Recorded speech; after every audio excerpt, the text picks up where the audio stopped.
ფორდის უნივერსიტეტის კეთილდღეობის კვლევითმა ცენტრმა თავისი წლიური ანგარიში გამოაქვეყნა. მექსიკა პირველად მოხვდა მსოფლიოს 10 ყველაზე ბედნიერ ქვეყანას შორის. მიუხედავად იმისა, რომ ქვეყანაში ძალადობის დონე მაღალია, ლათინური ამერიკის ეს ქვეყანა 2025 წლის ანგარიში მე-10 ადგილს იკავებს.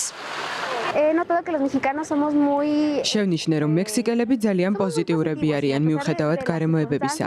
თუნდაც ცუდი დღე გქონდეს, ყოველთვის ვცდილობთ გავიღიმოთ და ბედნიერები ვიყოთ.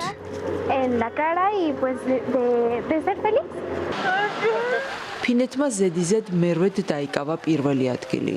სხვა სკანდინავიური ქვეყნებიც კვლავ რეიტინგის სათავეში არიან. ანგარიში, რომელიც 2012 წლიდან ქვეყნდება, მომზადებულია ანალიტიკურ კომპანიასთან გელაპისა და გაეროს მდგრადი განვითარების მიზნების ფონდთან თანამშრომლობით. ბევრი რამ გვაქვს, რაც ამას ხელს უწყობს. ჩვენი ქვეყნის ბუნება, ფოლკლორი, გასტრონომია.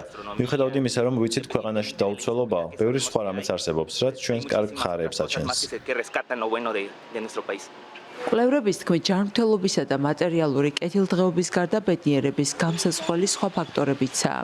მაგალითად, ერთობლივად საკვების მიღება, სოციალური მხარდაჭერის საჭიროების მქონე ადამიანთან და ოჯახთან ურთიერთობა.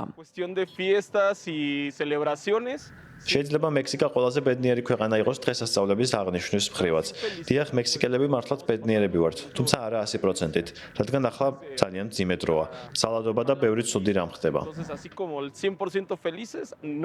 მაგალითად, მექსიკასა და ევროპაში ოჯახში, რომელიც 4-დან 5-მდე ადამიანი ცხოვრობს, ბედნიერებას უფევს. ქვეყნების რეიტინგი ეყრდნობა ხალხის გამოკითხვას. კვლევამ აჩვენა, რომ საზოგადოების კეთილგანწყობასაც დიდი მნიშვნელობა აქვს, რომ ადამიანმა ბედნიერად ჩათვალოს თავი.